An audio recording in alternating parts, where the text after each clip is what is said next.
começar aqui. E pronto.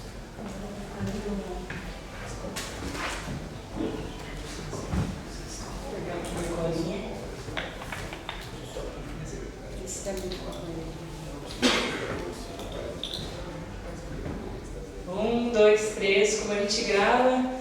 O projeto Desmitificando o Direito está começando aqui na Livraria Saraiva do Pátio Paulista. Quero agradecer a todo mundo que está aqui presente e agradecer quem está na internet, que assiste, que multiplica e faz com que a informação chegue a muitos lugares aí que a gente acaba dimensionando até para fora do Brasil.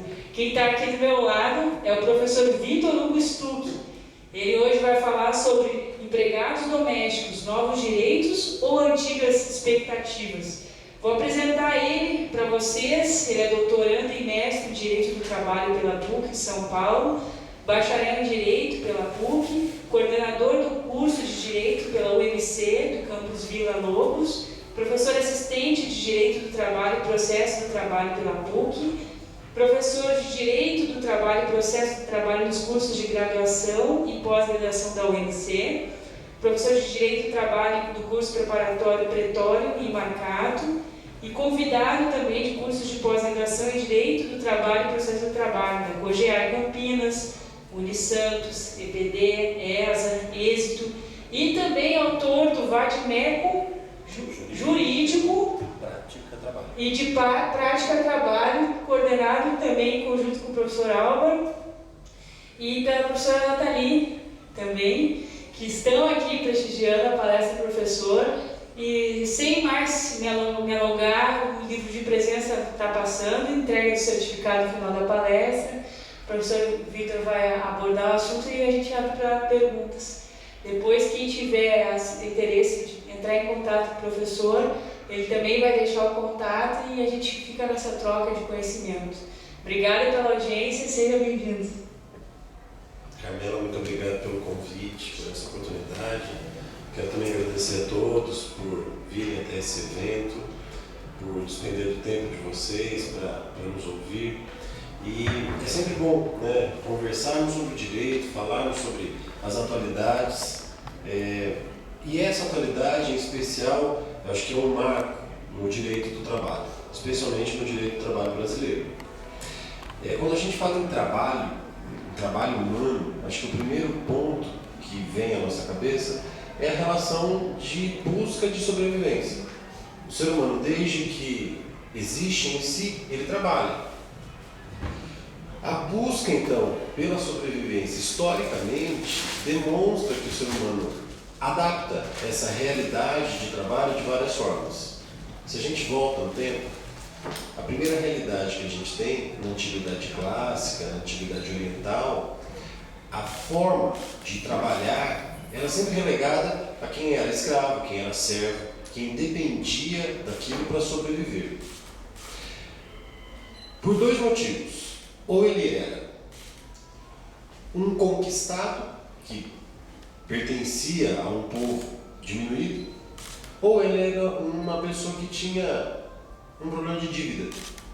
Por isso, ele entregava a liberdade dele em troca do pagamento dessa dívida.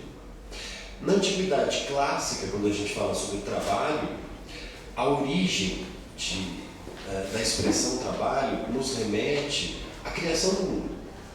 Na antiguidade clássica, em dois momentos, na Grécia e em Roma, a criação do homem, de acordo com a mitologia, mostra essa confusãozinha que eles fazem com o trabalho. Júpiter, os Zeus, né, os deuses grego e romano, ao contrário, perdão, romano e grego, quando criaram a humanidade, criaram o primeiro homem. O nome dele Prometeu. E deram uma companheira para ele, Pandora.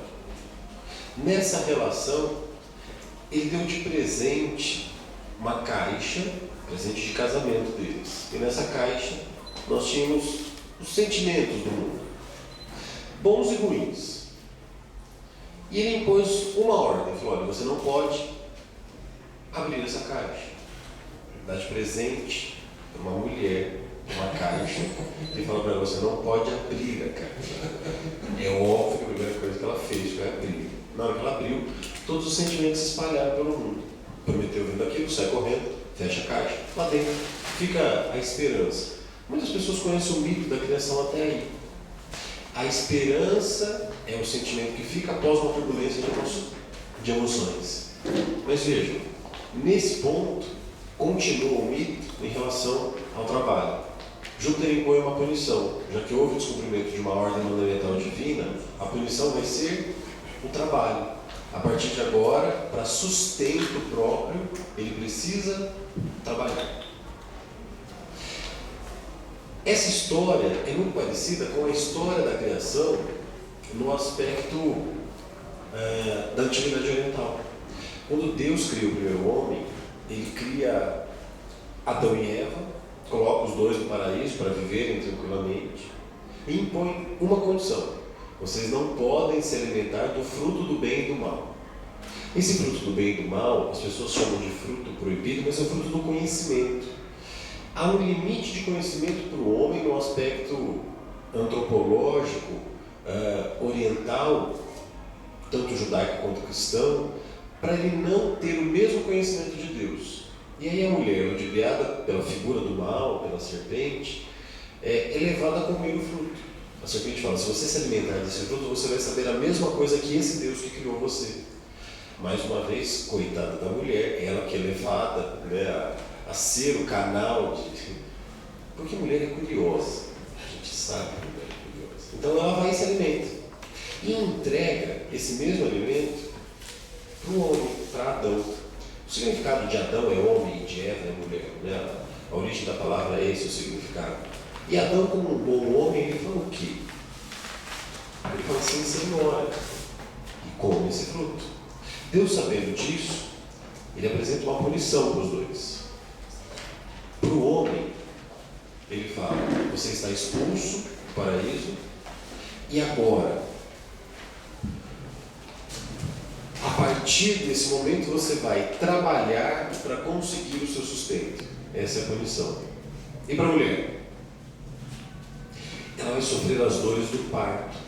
Quando a mulher começa a trabalhar, começa a ter a criança, ela entra em trabalho de parto. Então é para indicar, nas duas atividades, trabalho tem um significado: dor, sofrimento. Tanto para o homem quanto para a mulher. O sustento vem com o sofrimento, a criação se prospera com o sofrimento. É sofrimento. Essa visão muda profundamente no aspecto da antiguidade, da Idade Média. As passagens da Antiguidade Oriental e Clássica para a Idade Média mudam o cenário político, e uma principal característica naquele momento é a concentração em pequenos grupos, né, o feudalismo. A forma de trabalho é um pouco diferente. Não é mais aquela escravidão das antiguidades, é uma servidão, uma visão um pouco diferente, uma servidão de proteção, de dependência. O servo que vive no feudo, ele depende do senhor feudal, ele tem uma forma de proteção, uma forma de sustento, de contraprestação, mas ele não tem salário. Ele ainda é servo, ele ainda não tem direitos, e ele paga, inclusive para morar, ele paga. Se morrer, o ITCMD surgiu no feudalismo. O imposto de transação causa mortes e doações, de transmissão causa mortes e doações, vem desde o feudalismo. Mas o ponto importante: a relação humana com o trabalho ainda é de servidão. Então, quem trabalha é quem é relegado a menor condição econômico-financeira. Essa é a figura do trabalho nas antiguidades e na alta Idade Média, que é a época do feudalismo. Na transição da alta para baixa Idade Média, a gente tem uma mudança de cenário. As pessoas começam a ser expulsas do feudo pelo excesso, né? Uma pequena organização que não tem uma estrutura para manter todas aquelas pessoas. Problemas econômicos, diminuição de produtividade, necessidade de sustentar essas pessoas, são expulsas dos feudos. A organização muda, as pequenas cidades começam a aparecer, e a pessoa que trabalha em pequenos grupos começa a organizar esse trabalho em corporações de ofício. Eu detenho conhecimento técnico, eu vou criar, produzir e ensinar outras pessoas, companheiros e aprendizes. Então existe uma forma de trabalho subordinada. A forma de trabalho em casa se mantém. Só que veja, começa a surgir uma forma de trabalho independente, dependente da estrutura, mas mas independente do cenário econômico. Com o achamento, o desenvolvimento da máquina a vapor, o cenário muda profundamente. A gente começa a ver as grandes indústrias, as grandes fábricas, e a relação do trabalhador com o Estado começa a mudar de figura. As pessoas continuam a ser exploradas. Não muda muito a relação de trabalho nesse momento, a relação de proteção, mas muda a relação de trabalho. Aquela relação dependente, pequena, individualizada, começa a ser em grande escala. As produções começam a ser muito maior. A fábrica passa a ser a grande figura de produção. E nesse momento, a Igreja Católica, olhando para isso, por meio do Papa Leão XIII, procura lutar por melhores condições de trabalho. Então, a época histórica é a Revolução Industrial. O Papa Leão XIII escreve a encíclica Rerum Novarum, que busca melhores condições de trabalho para os trabalhadores. Mas que trabalhador? O trabalhador da fábrica, subordinado, dependente. E aquele que trabalha em casa, ele ainda não é visto como um trabalhador que merece proteção, direitos trabalhistas. Esse é o cenário mundial, para todos, e essa encíclica reflete no mundo inteiro essa forma de proteção. Todos os ordenamentos passam agora a proteger o trabalhador subordinado, empregado. Tanto que as características para ser empregado, de acordo com a nossa legislação, e isso é amparado também pelas convenções da OIT, são 5. Eu preciso ser uma pessoa física, trabalhar habitualmente, ser subordinado ao empregador, receber um salário e trabalhar pessoalmente. Essa figura do empregado comum passa a ter maiores proteções a partir da encíclica Rerum Novarum, que influencia os ordenamentos. No aspecto constitucional, 2 constituições passam a proteger o trabalhador: a Constituição de 1917 do México e 1919 da Alemanha, da República de Weimar. Mas todo esse cenário que eu contei a vocês tem estreita relação com o empregado subordinado da esfera privada, da indústria, da fábrica. E aquele que trabalha em casa, esse sempre foi visto como uma pessoa que ajuda.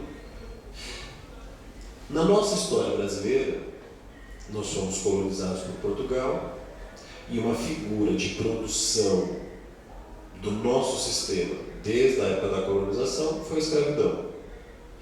Durante a escravidão, uma figura que se manteve por muitos anos é a pessoa que trabalha dentro da casa. A serva, a escrava, que fica dentro de casa. No cenário mundial, a pessoa que trabalha em casa, ela sempre é vista como um facilitador, mas como uma pessoa que está envolvida no âmbito familiar. Parece que é a extensão da família, não um trabalhador com direitos e necessidades de proteção.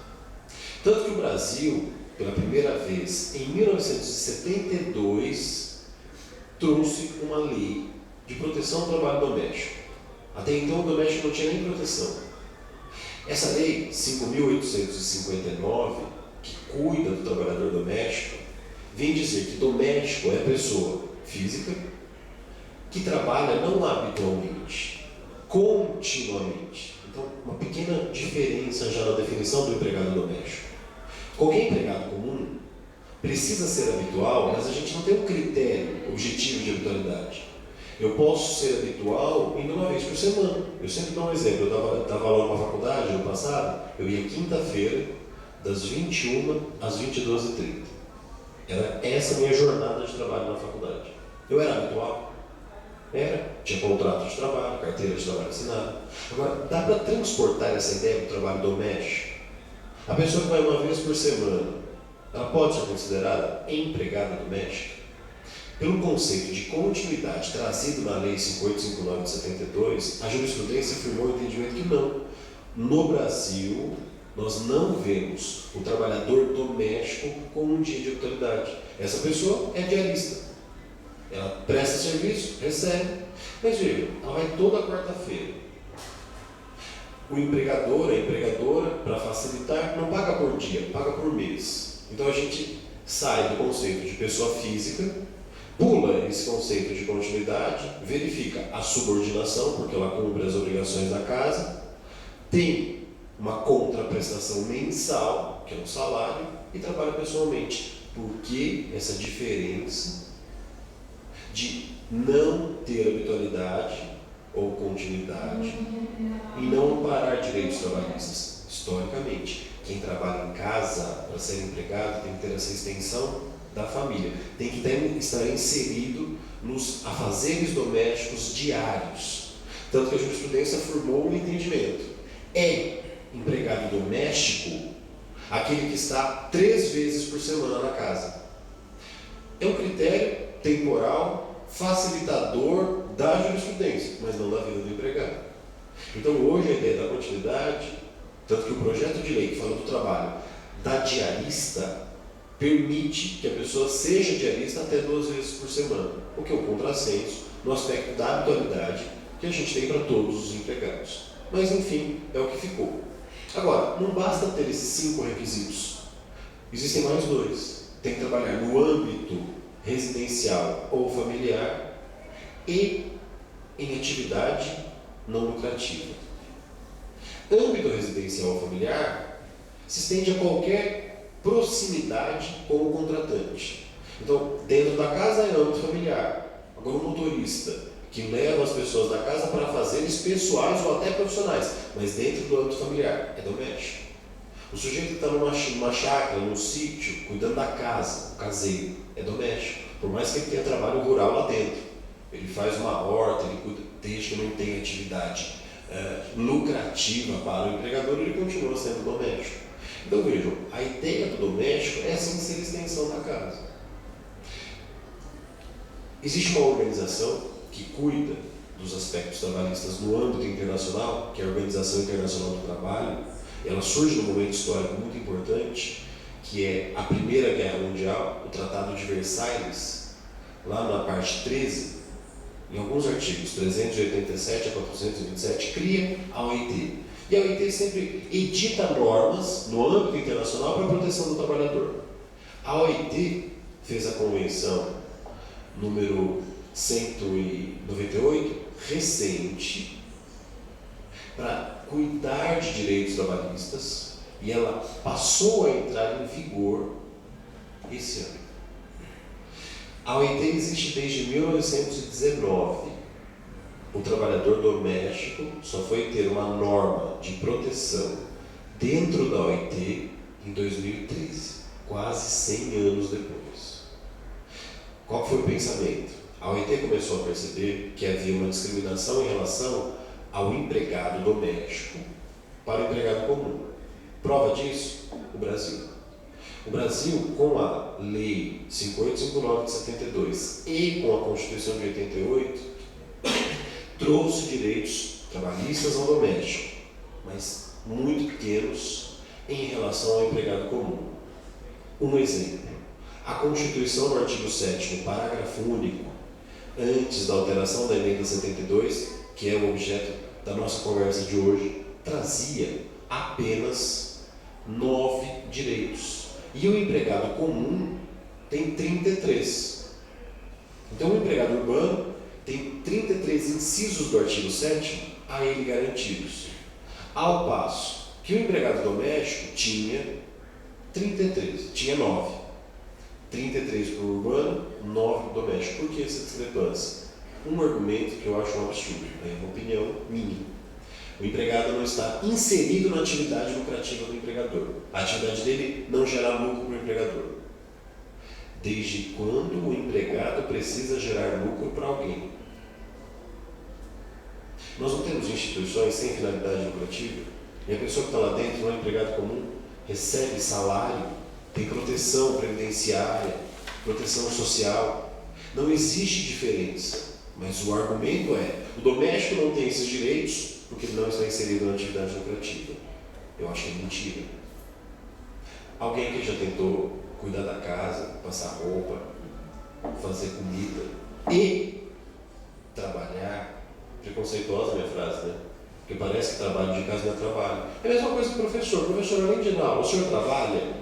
Toda vez que eu tenho oportunidade eu falo isso, porque isso é uma visão deturpada do trabalho. 2 extremos. Quem tem atividade intelectual não trabalha, e que tem atividade doméstica não trabalha. Não. São todas atividades de produção. O que é trabalho? Qualquer atividade de produção humana, externa ou interna, para desenvolver o ser em si, como ele é. Isso é trabalho. Trabalho doméstico é trabalho. Se quer ficar no aspecto econômico, dá para provar que o doméstico também está inserido na atividade econômica. Esse exemplo que eu dei. Enquanto a pessoa fica em casa, cuidando dos afazeres, passando roupa, fazendo comida, se ela diminuir esse tempo e serve para trabalhar, ela está diretamente inserida na atividade econômica. Então, se ela coloca uma pessoa na casa dela para fazer essas coisas, essa pessoa é diretamente um facilitador da atividade econômica. Ele pode não estar inserido diretamente na atividade, mas o trabalho dele gera esse facilitador para o empregador dele. Por que não, então, dar garantias como um empregado comum? O argumento sempre fica naquele ponto. Não. Eu trabalho fora e não tenho condições de pagar um trabalhador doméstico. Então não tenho um trabalhador doméstico. É a mesma coisa do empresário. O empresário fala, não, se eu tiver que pagar todos esses direitos sociais, eu fecho a empresa. Então fecha a empresa. Se você não tem condições de manter uma empresa, não tenha. Não é todo mundo que tem que ter empresa, não é todo mundo que tem que ser empregado. Cada um tem o seu lugar ao sol aqui na Terra. Agora, essa figura do doméstico, de acordo com essa visão da OIT, e esses argumentos que eu estou utilizando, passou a ter uma maior proteção. A OIT começou a dizer, considerando que o doméstico está diretamente inserido na atividade econômica como facilitador da vida do empregador dele, que é um trabalhador fora, ele deve passar a ter maiores direitos.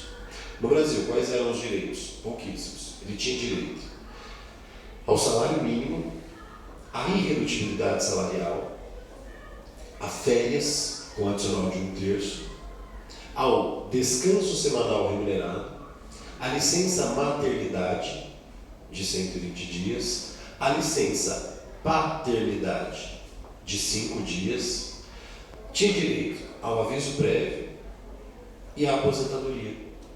Esses eram os direitos do doméstico até a emenda constitucional número 72. Um ponto importante. Fundo de garantia. Fundo de garantia foi criado em 66 como um regime alternativo à estabilidade. Então, todo mundo que tinha 10 anos na empresa tinha estabilidade. Se ele tivesse que ser mandado embora, o empregador tinha que pagar uma indenização. Como regime alternativo, o legislador resolveu criar uma garantia para o trabalhador.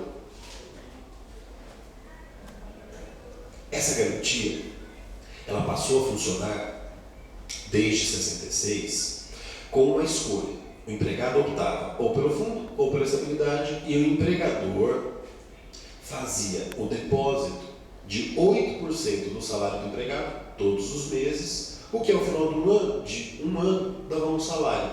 Então, de certa forma, substituía aquela indenização da estabilidade. Isso ficou garantido a todos os empregados, menos o doméstico. Vejam, a lei do doméstico de 73, posterior ao fundo de garantia, não previu o fundo de garantia. Mas era um direito alternativo, então até entende-se por que ele não quis mexer nisso. Mas em 88, quando veio a Constituição, aí sim, todos os trabalhadores passaram a ter um direito, uma garantia mínima, que é o fundo de garantia. E o legislador, mais uma vez, se esqueceu do doméstico, por essa visão dele não estar inserido na atividade econômica. Mas é uma garantia de sobrevida na imprevisão da rescisão do contrato. O empregador pode mandar o empregado embora? Eu sempre faço essa pergunta. Pode mandar embora?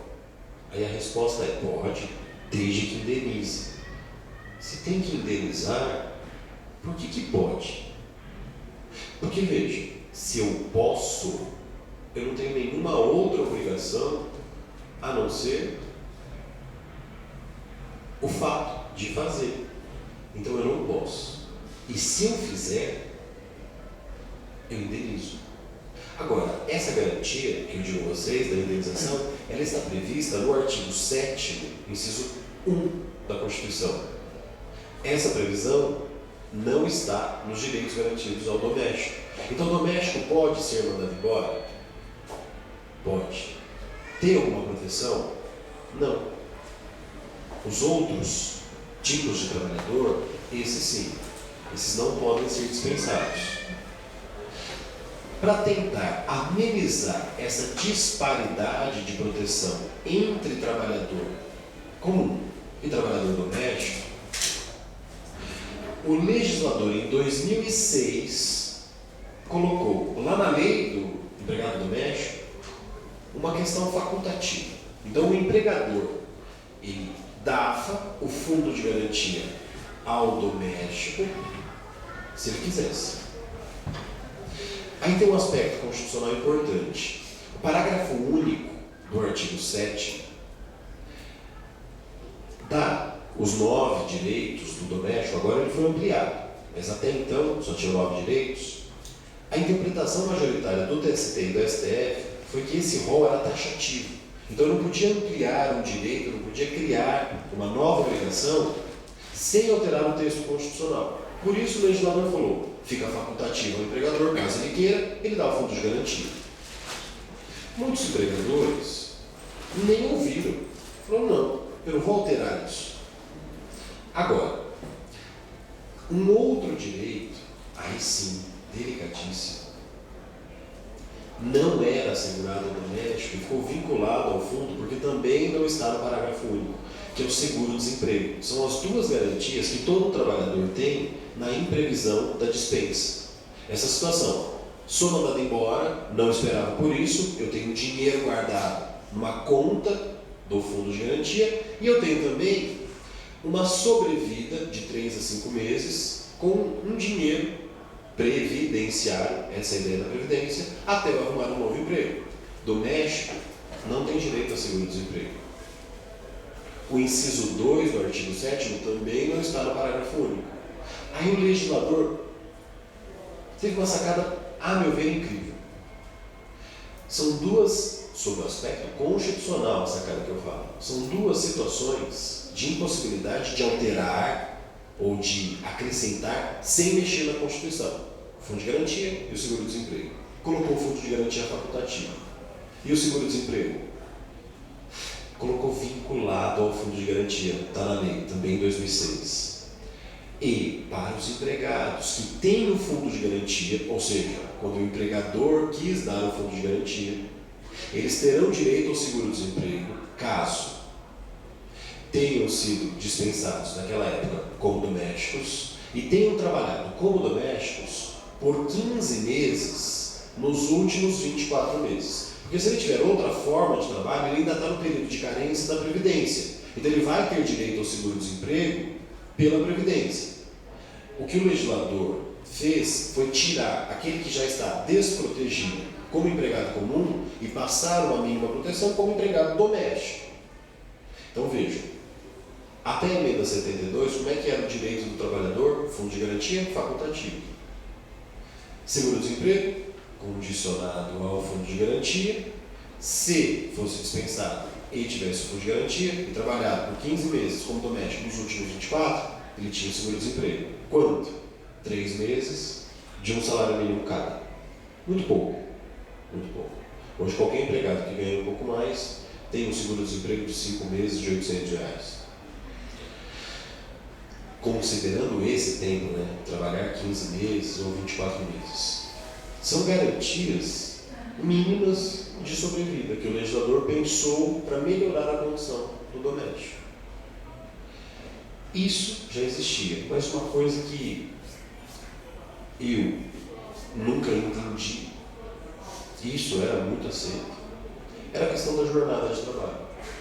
Qual que era a jornada de trabalho do doméstico? O inciso 13 do artigo 7º, que limita em 8 horas diárias máximas ou 44 horas semanais, não era o direito do doméstico. Então a gente tinha a seguinte conclusão: o doméstico podia trabalhar 24 horas por dia, durante 6 dias por semana, ininterruptamente. Podia? Tinha previsão constitucional para isso.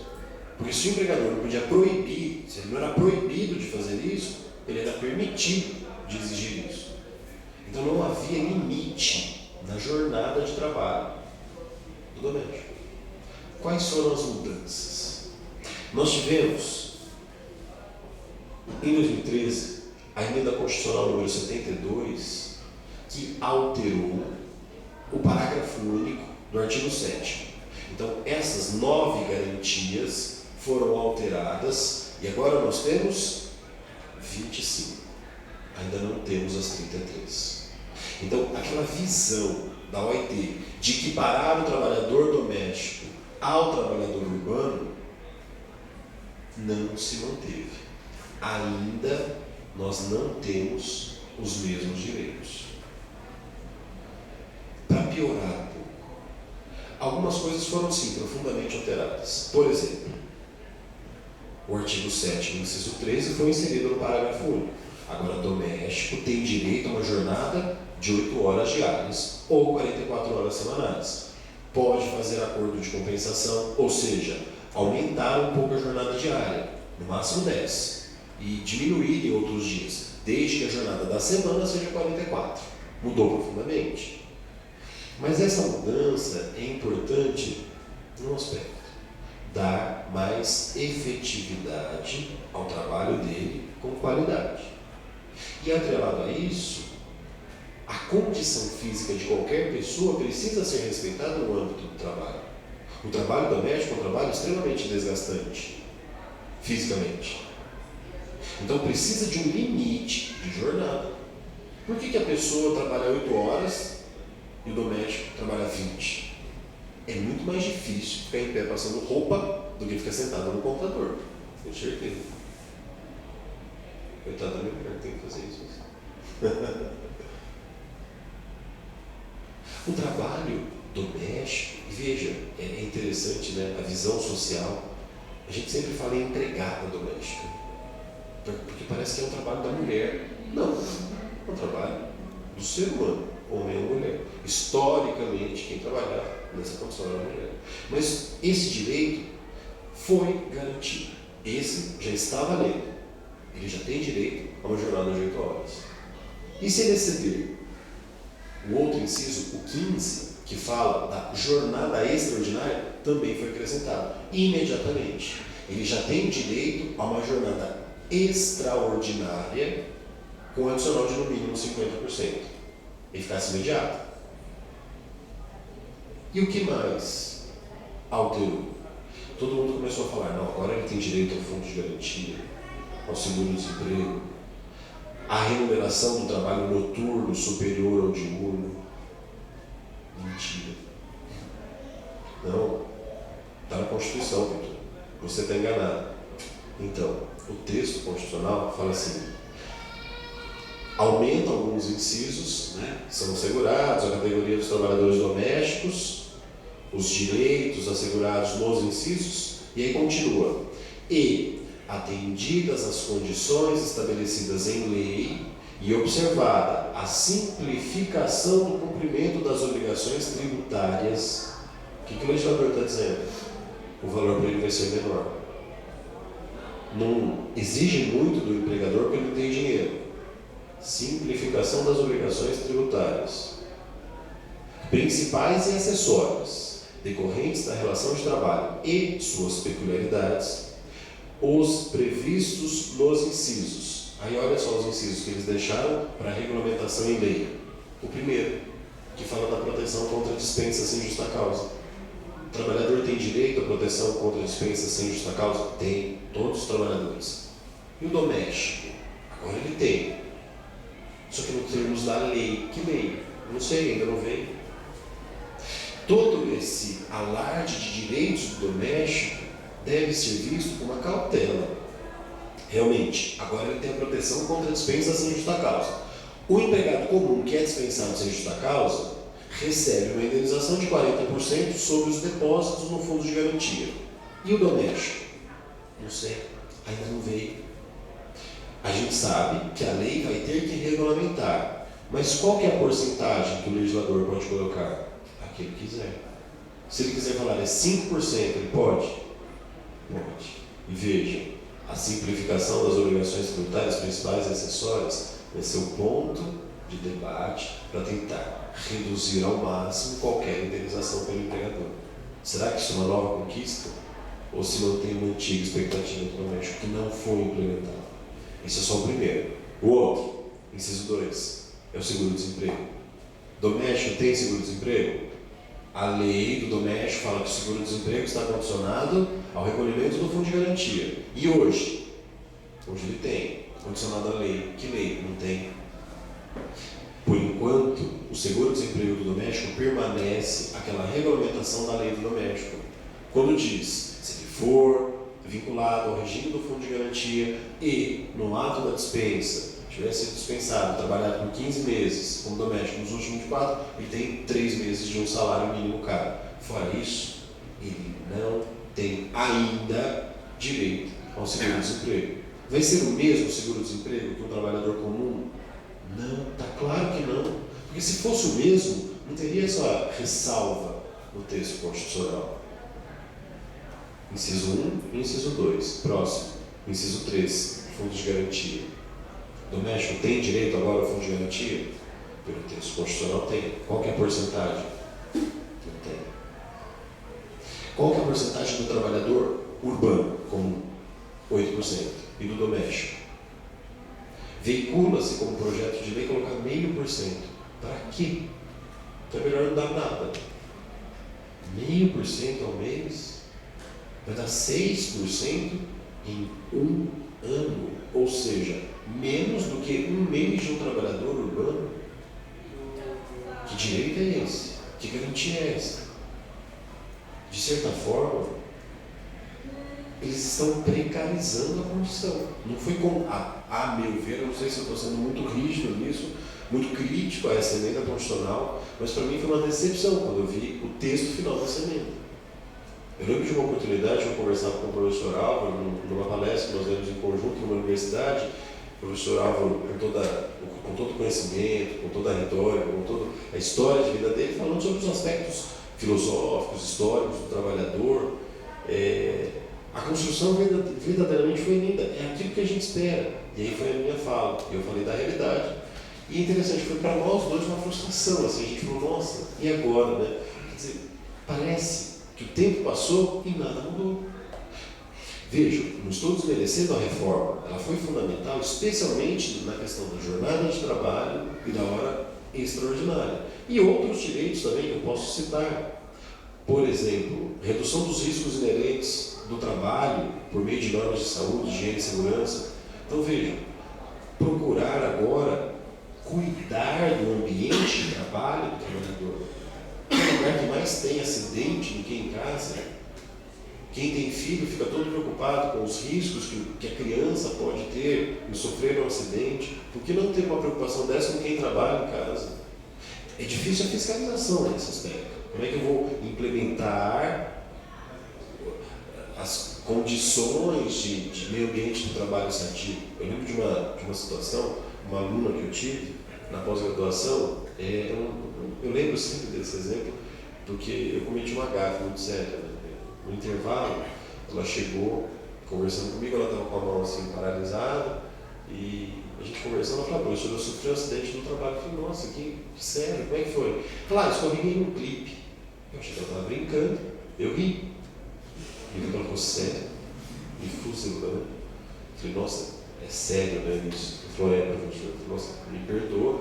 Depois daquele momento constrangedor de tentar recuperar aquela situação, ela contou. Ela falou que ela estava numa descida na empresa, numa rampa, sem o antiderrapante, sem a borracha antiderrapante. Tinha um clipe que enroscou no salto, que desequilibrou, que ela foi jogada para trás, o peso do corpo em cima do braço, fraturou o braço em 5 lugares diferentes, ela perdeu o movimento do braço por causa disso.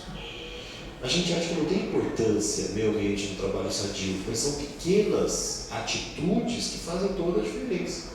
Isso numa empresa que tem CIPA, que tem gente em cima. Imagina numa casa. Você sobe na escada, escorrega da escada, fratura a coluna e fica paraplégico. Estou sendo drástico? Não, estou sendo realista. Qualquer um de nós está sujeito. Essas empregadas que ficam nos prédios limpando a janela. Meu Deus do céu! Parece que vai cair, pendurada. Veja, redução dos riscos inerentes ao trabalho, proteção. Reconhecimento, isso eu achei interessante. É um novo direito, imediato. Reconhecimento dos acordos e convenções coletivas de trabalho. Se perto da minha casa tem o Sindicato das Trabalhadoras Domésticas. Agora tem que surgir o sindicato, já tem, né? Já existe. Dos empregadores domésticos, adaptando a realidade de vida, estabelecendo um piso salarial diferente. Aí sim eu posso estabelecer, por exemplo, o adicional noturno, que está condicionado à lei, eu posso estabelecer por uma convenção coletiva, enquanto não vem a lei. Porque, veja, eu já citei o 1, o 2 e o 3, que falam da proteção contra a dispensa, seguro-desemprego e o fundo de garantia. O que mais está pendente de regulamentação? Também está pendente de regulamentação o adicional noturno, o salário família, a assistência, auxílios em creche e pré-escola. Veja, não é que o empregador vai ter que ter uma creche em casa, mas ele vai ter que dar um auxílio creche para o empregado ou até pagar a creche para o empregado doméstico. E também o seguro contra acidentes do trabalho a cargo do empregador. Esses direitos ainda estão pendentes de regulamentação. Já são garantidos ao trabalhador, mas veja, são aqueles mais esperados. Junto com a jornada de trabalho hora extra, esses eram os mais esperados. Não sinto mudança nenhuma efetiva e imediata de alteração da condição do empregado doméstico com esse texto constitucional. O que nos leva a concluir que o mundo está muito atrasado em relação aos olhos que ele tem para o trabalhador doméstico e a importância que esse trabalhador tem no cenário político e social, econômico e social. Existem sim muitos países que hoje, especialmente na Europa, você não tem essa obrigação, né, de submeter trabalhadores a essa condição. Mas veja, a mudança de perspectiva, de pensamento deve existir. O trabalhador doméstico é um trabalhador como qualquer outro. Devemos então valorizar esse tipo de trabalhador e sim, que essas expectativas não sejam antigas, que sejam novas garantias, que sejam novos direitos. Que essa pessoa que está inserida na nossa família, no nosso meio íntimo e social, seja não só vista como uma pessoa da família, mas também como uma pessoa que merece os mesmos direitos que nós merecemos. Já que nós precisamos desse auxílio dessa pessoa essencial à nossa vida profissional, social, econômica, que ela também tem os mesmos direitos. E que o legislador, quando vier a editar esses incisos, tenha a consciência que essas pessoas precisam das mesmas garantias de qualquer trabalhador. Afinal, isso é um texto de Eclesiastes, não há nada melhor na vida do que trabalhar, viver do seu trabalho e gozar do fruto do seu trabalho, comer, beber e viver do seu trabalho. O trabalho é condição essencial, mas também é prazer. Nos traz valorização humana, realização pessoal, extremo prazer pessoal. Se isso para nós é fundamental, imagina para uma pessoa que está inserida nesse âmbito e que precisa da sua valorização pessoal. Que o legislador tenha consciência que é uma pessoa que necessita de uma proteção não só igual, mas especial. Porque a condição de confidencialidade com o empregador pode gerar irregularidades. Então ela deve ser tratada sob o princípio da igualdade de forma diferenciada com maior proteção. Os direitos trabalhistas devem ser os mesmos do trabalhador urbano e do trabalhador doméstico. Muito obrigado pela atenção de vocês. Estou à disposição para conversarmos agora sobre isso. Obrigado. Primeiro eu quero agradecer ao professor Vitor pela maneira que colocou o tema, porque acho que é uma dificuldade da gente conseguir enxergar, em primeiro lugar, né, desmitificar essa ideia de quem são essas pessoas que trabalham nos nossos lares, né? E de esclarecer também essas funções na hora mesmo de fazer o contrato de trabalho. Mas a gente vê que a dificuldade ainda a lei diz, né, não gera lucro, mas e se a gente não tivesse aquela pessoa lá na nossa casa, quem é que faria, né? E o tempo que a gente teria que estar dedicando aquilo lá. Então, que tipo de trabalho é? Se não é um trabalho que também tira a gente, nos possibilita estar numa outra condição para poder estar gerando, digamos, o lucro direto, né? Alguma coisa assim, nesse sentido.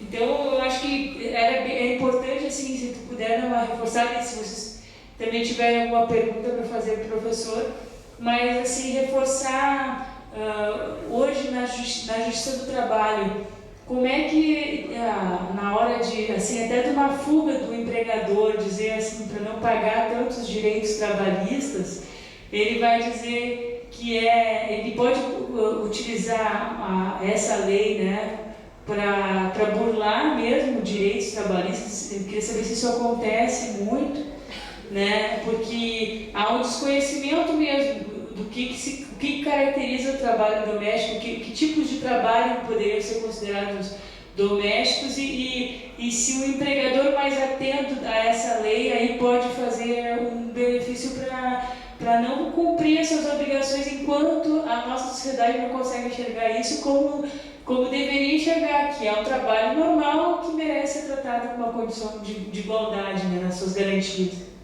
Obrigada. Camila, na verdade, burla a lei a gente sempre tem, mas graças a Deus, a nossa justiça do trabalho, eu não sou favorável ao princípio protetor dentro do aspecto processual. Isso tem que ter o princípio da igualdade. Mas o juiz, ele volta os olhos, imaginando que o trabalhador é a parte mais frágil, especialmente nessa relação, então ele protege o trabalhador, ele evita essas tentativas do empregador se valer desse mecanismo para burlar a lei. Um exemplo, eu estava esperando uma audiência, e aí eu vi uma juíza extremamente brava, falando assim: eu aceito até prova testemunhal de salário. Que louco, né? E a gente já pensou, quanto é que a Carmela ganhou? Eu fiquei olhando, pagando para a Carmela, eu vi. Prova testemunhal de salário é isso. Eu sei quanto ela ganhou. É difícil prova testemunhal. E aí a juíza falou, mas eu não aceito prova nenhuma. Por quê? Porque o empregador estava falando um monte de coisa, só que não trazia prova nenhuma disso. Eu sei que a relação é de confiança, mas veja, o empregador é que tem que se virar para fazer as provas. Eu sei que acaba sendo cruel com o empregador, mas a relação é tão próxima, de tanta confiança, que o juiz sim vai voltar os olhos para o empregado. E o empregador vai tentar se valer disso para afastar os direitos. Jornada de trabalho vai ser um problema na justiça. Né? Qual que é a orientação que a gente dá? Cartão de ponto tem que ter. Mas veja, e para a empresa? Quantos empregados tem que ter na empresa para ter cartão de ponto? 10 empregados. E em casa tem que ter 10 empregados domésticos para ter cartão de ponto? Não precisa. Então, um empregado, mas aí é uma relação de proteção para os dois, porque o doméstico também tem a proteção dele. Ele tem que passar o cartão no horário de trabalho, mas pode acontecer que o empregador fala, não, você tem que assinar esse horário, o resto você trabalha. Mais uma vez, o empregador tentando se beneficiar da lei para prejudicar a vida do empregado. O que o juiz vai fazer? Com certeza absoluta, por esse aspecto protetor. Ele vai voltar os olhos para o empregado e tentar afastar essas irregularidades. O empregador vai ter que se desdobrar para fazer prova. O empregado pode hoje usar qualquer pessoa, trabalha no prédio, chama o porteiro para testemunhar. O porteiro sabe que horas ele entrou e que ele saiu. Mas ele ficou em casa, deitado, vendo TV. O empregador é que tem que controlar essa relação. É uma relação de confiança, mas cabe ao empregador esse controle. Né? Então, eu acho que a justiça ainda está protetora e deve ser mesmo. E o empregador, apesar de usar esses mecanismos, não vai ter muito sucesso com isso, não. Na verdade, ele pode até ser prejudicado em alguns aspectos. Alguém gostaria de fazer uma pergunta? Aproveitar esse momento? Pode fazer. Mas o senhor colocou um ponto do dispositivo legal, a faculdade do empregador está fazendo a possibilidade da indenização pelo fundo de garantia, né? Mas o fundo de garantia tem essa natureza indenizatória. E vincular ele, o seguro-desemprego, tem uma natureza previdenciária, é um pouco complicado isso? Ou não tem problema no decorrer dessa lei? Renato, a pergunta é em relação ao passado, né? A vinculação. Isso. Eu não sei se quem está assistindo pergunta, se vão reproduzir. Reproduz para É nós. importante, né? A pergunta do nosso colega é em relação à vinculação do fundo de garantia e do seguro-desemprego, por um ter natureza indenizatória, compensatória, e o outro natureza previdenciária. Como é que fica a relação de vincular o seguro-desemprego ao fundo de garantia por serem institutos completamente diferentes? Eu acho, Nath, que é uma diferença que eu acho que são dois pesos e duas medidas. O legislador, ele se valeu de um artifício, né, uma artimanha mesmo, para conseguir dar o direito.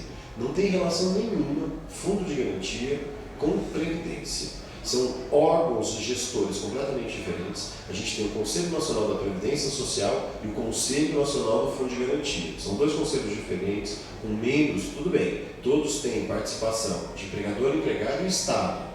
Todos os empregados que estão lá como membros têm estabilidade, só que são órgãos gestores diferentes, independentes, não tem relação entre eles. A vinculação, eu acho que não gera nenhum prejuízo para o Estado. Na verdade, gera para o empregado uma garantia. Por quê? Contribuição previdenciária todo empregado faz, todo empregador doméstico faz. Agora, a retribuição do auxílio, que é o seguro-desemprego, o doméstico não tem. Vincular isso ao fundo de garantia foi só para viabilizar o direito. Não vai ter uma afetação financeira no fundo, porque o dinheiro está entrando. E não vai pegar o dinheiro do fundo de garantia para isso também, porque são dinheiros separados. Foi só uma sacada que o legislador teve para dar o direito para o empregado, jogando o problema para o empregador. Ele jogou, na verdade, o problema para o empregador. Tá bom? Pode fazer, Gilberto. Vitor, é o seguinte, nos livros de direito do trabalho há um apagamento absoluto da história, né? E isso tem uma influência muito grande quando a gente vai estudar, por exemplo, a história do empregado doméstico no Brasil. Né? Então, você abre lá os grandes manuais de direito do trabalho, a gente não ouve falar sobre isso. Né? Parece que nunca existiu a figura de empregado doméstico no Brasil. E não só a figura do empregado doméstico, mas outras também. Há um apagamento político dessas lutas políticas. Né? Durante o meu pós-doutoramento, eu fui fazer um trabalho de história do direito do trabalho no âmbito do direito operário. Lá pelas tantas, eu achei alguns projetos de leis de alguns deputados que estavam discutindo trabalho doméstico. E o que eles falavam? Assim, a ideia deles era, achavam que estava muito liberal na época, que já estavam discutindo o Código de 16, e no Código de 16 era para inserir o empregador, o empregado doméstico, como servo. E daí teve um projeto lá que me assustou tremendamente, eu nunca vi um livro de direito do trabalho falando disso, de que o trabalhador doméstico era para ser colocado como durante 3 ou 5 anos, fixado à casa. 3 ou 5 anos fixado? Fixado à casa. Para poder ser... Ele direito? Ser considerado. Que absurdo. Então, eu desconhecia isso. Então, eu também fiquei assustada. E eu nunca vi ninguém falando disso nos nossos livros comuns. Eu queria que você comentasse, já que você está falando dessa questão Histórica, né? De história, esse papel dos juristas frente a essa questão de se posicionar politicamente na questão do empregador, porque é uma posição política. É muito política, com certeza. Gisele, né? Isso. Deixa eu só reproduzir, né? A pergunta da Gisele envolve o posicionamento dos doutrinadores no aspecto histórico. Muitos doutrinadores, na verdade, a grande maioria dos doutrinadores nem fala da história do trabalho, muito menos da história do trabalho doméstico. E como é que fica a posição desses doutrinadores sobre o aspecto político, sobre a visão política de afetação do trabalhador, das garantias do trabalhador? Eu acho, esse aspecto histórico aí é uma posição minha. São raras as pessoas que realmente gostam de história. E eu lembro muito da minha professora da 7ª série, que na primeira aula falou assim: a gente precisa conhecer a história para entender o passado, conhecer o presente e prever o futuro. Eu falei, nossa, que legal, eu vou saber o que vai acontecer no futuro se eu estudar esse negócio chamado história. E me apaixonei por isso, eu gosto muito de história. E é verdade, A gente entende porque a gente vive hoje estudando o passado e a gente consegue tomar medidas para o futuro. Mas isso dá muito trabalho. A vida está cada vez mais prática. E só quem gosta de história e de filosofia dedica o estudo a isso. Cada vez mais o operador de direitos tem se mostrado um operador tecnicista. Ele tem se afastado das questões propedêuticas e metodológicas. Então, já visto os programas de pós-graduação que a gente vê. Graças a Deus se mantém programas de pós-graduação em estrito sensu, matérias como filosofia como matéria obrigatória. Porque o pesquisador ele precisa saber disso. Isso em relação ao estudo da história. Eu gosto, eu tenho amigos como o professor Álvaro que me ajudam muito nisso. Eu lembro até, na época do mestrado, me ajudou com como é que era o nome dele? Jean Batista Vico, né? Poxa, para mim foi transformador agora no estudo do doutorado. Então, tem uma questão pessoal. Agora, essa visão política, eu acho que a história mostra, assim, o que precisa ser feito, mas como a história é muito triste, eles querem apagar o passado, né? Transformar isso tem a questão econômica. Tem uma história, não sei se é verdadeira, né? Quem me contou foi um assistente dele, o professor Amari Nascimento. Ele participou do aspecto social da Constituição. Há quem diga que um senador tinha prometido para a trabalhadora doméstica dele que ela teria direitos na Constituição. E ele tinha analisado o artigo 7 e não tinha nada do trabalhador doméstico. Mas ele falou, não, a gente precisa falar do trabalhador doméstico. Como é que eu vou colocar o meu projeto da Constituinte 87 e não vou falar doméstico? Eu prometi para mim a empregada doméstica. Aí na calada da noite ele foi e fez esse parágrafo único, com os direitos que aquele senador falou, eu tenho que garantir pelo menos isso para o doméstico. O tiro saiu pela culatra. Porque a previsão era direitos mínimos. A interpretação foi inversa, foi o contrário. No final das contas, foram só esses direitos garantidos.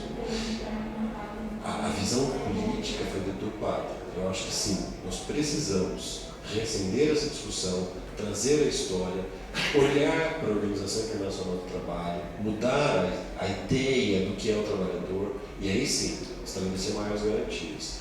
O doutrinador, cada vez mais voltado à praticidade, à efetividade, a resumo. Eu não me conformo com os alunos quando vêm e falam para mim, professor, tem algum texto facinho? Não tem. Parece que ele busca a facilidade de algo que não é fácil. A ciência jurídica, o Michel Vinet fala, é muito difícil definir o que é direito. É fácil definir o que é química, física, matemática, porque é uma ciência exata. Direito é uma ciência social aplicada, não é nem ciência humana. Eu não classifico como ciência humana. É ciência social aplicada. É uma relação humana super difícil. Por isso, sim, eu concordo com a importância, acho que os doutrinadores deveriam repensar tudo, trabalhar a história para então partir com a... Estou junto com você nessa. Tem mais alguém que gostaria de fazer uma pergunta? Eu vou pedir para o professor deixar o contato aqui para quem está na internet, vai estar assistindo também. E mais uma vez agradecer ao professor Vitor, agradecer também ao Álvaro, a Gisele, a todos que estão presentes, a esposa que também está aqui. Como é que é o nome dele? Cileide. A Cileide.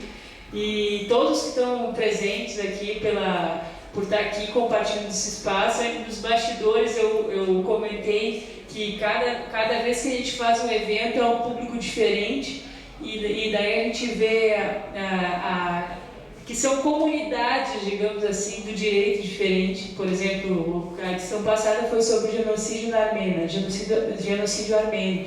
Então toda a comunidade armênia estava aqui em prol da questão do reconhecimento do genocídio armênio. Na edição anterior a essa, era a questão do sabotagem, o rapper que faleceu e tal, foi assassinado, e era um bom lugar para se discutir justiça. Então, através da história, da biografia desse rapper, se discutiu a questão da justiça, né? Assim, como é que foi na vida dele o acesso à justiça. E assim por diante. Então, assim, o que eu peço a vocês, e quem está na internet, aí de São Paulo também, tenha o hábito de fazer, que esses encontros, né, esses diálogos, independente das temáticas que nos motivam mais, impulsionam assim, o nosso interesse de estar aqui, que a gente esteja ocupando sempre esse espaço, que não seja uma causa específica, porque na verdade quando a gente cria uma rotina de se dispor a estar aqui uma terça-feira do mês, né, a última terça-feira do mês a gente está discutindo, está junto, a gente também está refletindo e impulsionando que projetos sejam colocados em prática, com que ações saiam do papel, né, porque daí uma pessoa conhece outra e essa rede vai se estendendo, e é isso que a gente precisa procurar fazer com que aconteça, para não ter desvio de atividade, assim, de só ter de ter públicos específicos para cada coisa, porque no final o que todos nós queremos é o bem coletivo, que se tenha dignidade no trabalho, que se tenha dignidade nos presídios, que não tenha violência contra a mulher como se tem. Então, no fundo, tudo se mexe com dignidade, né? Então a gente precisa fazer com que essa corrente se fortaleça.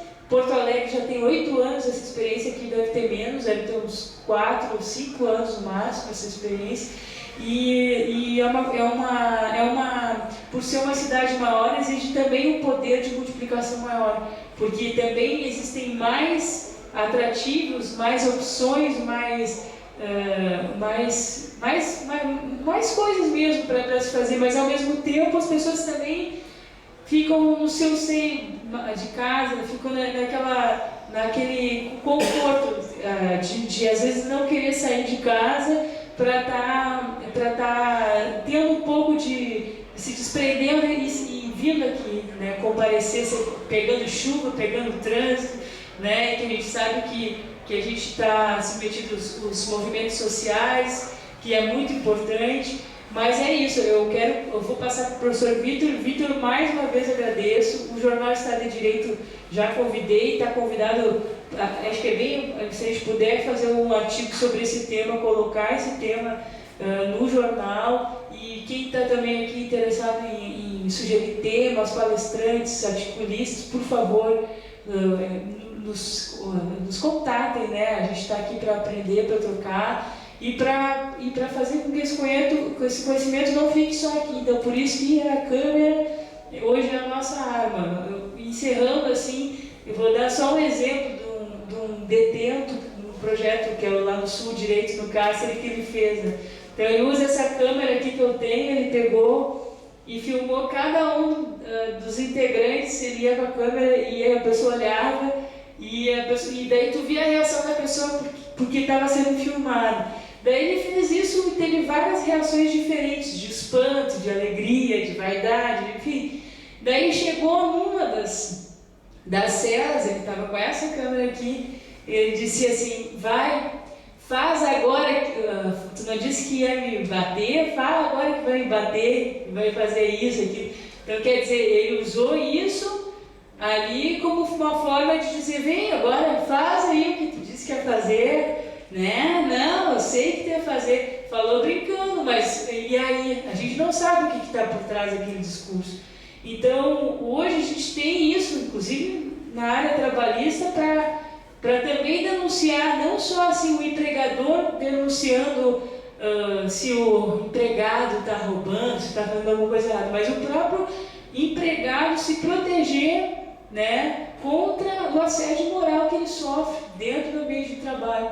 Né? Então tem o celular com o gravadorzinho, tem o celular com a câmera, não sei o que. Então isso aí é uma ferramenta que a gente tem que levar a sério, né? Então assim, ele pode ter falado de brincadeira, fala ali, né? O que tu disse que ia fazer. Mas se muita gente tivesse essa esperteza, quantos não estariam sofrendo de assédio moral e sendo constrangidos aí a não entrar na justiça, por medo de não conseguir um trabalho, por não se ter autoestima, né? Não me sinto capaz de arrumar outro emprego porque de repente eu não tenho dente na boca, eu me acho feio, não tenho autoestima, enfim, isso é uma coisa que mexe, acho que mexe muito com a questão de ser humano da pessoa mesmo. Então acho que a gente tem que encorajar mais as pessoas a saírem de casa, a usarem de modo correto isso, E a gente não está assim, só juntos por um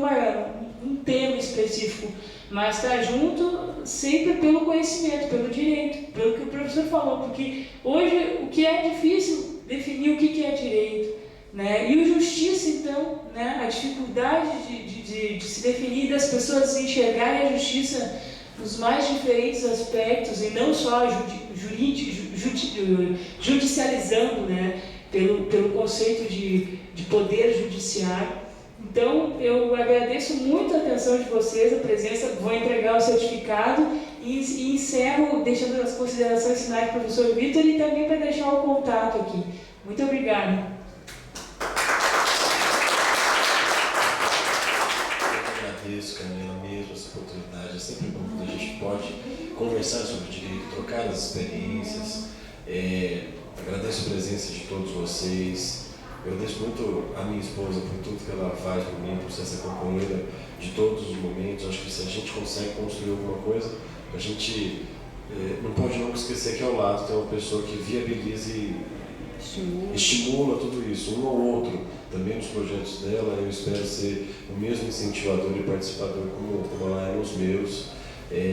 Agradeço por essa oportunidade de conversar. Acho que a palavra de ordem, como você falou, é dignidade. Eu tenho feito os meus estudos, terminando o doutorado, justiça social, acho que é a palavra do momento no direito do trabalho, no direito em geral, né?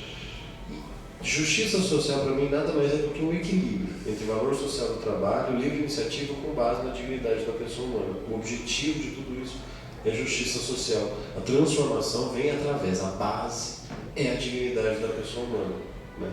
A transformação está nisso. Os meus contatos, meu e-mail é prof.victorstuck, meu Stuck é stuchi@gmail.com. Facebook também, para quem utiliza, é victor.stuck.3, lembrando do Stuck, STUCHI. E Twitter também uso, @victorstuck. São esses meus contatos. E os livros, a gente tem alguns livros publicados. Eu tenho meu livro de prática, que chama Vadmecum Prática OAB Trabalho, coordenado pelo professor Álvaro, pela professora Nathalie, editado pela Revista dos Tribunais, agora Thomson Reuters. E os livros coletivos, Vadmecum Jurídico, Vadmecum para Concursos. São livros que têm uma finalidade de atingir todo o público do direito, como um facilitador dos estudos, né? Facilitador daquilo que a gente já viu, atualizando sempre de forma muito específica, pontual e profunda, com a profundidade necessária. E o livro de prática trabalhista, apesar da gente colocar, né, o nome OAB, ele tem a finalidade de auxiliar aquele que vai se submeter ao exame da ordem, mas também para aquele que é aluno de graduação. Renato sofre comigo nas aulas lá no UMC, e para quem quer recém-formado, né, que precisa daquele auxílio, a gente tem essa finalidade. Muito obrigado, agradeço a atenção de todos, um forte abraço, fiquem com Deus e até uma outra oportunidade. Obrigado.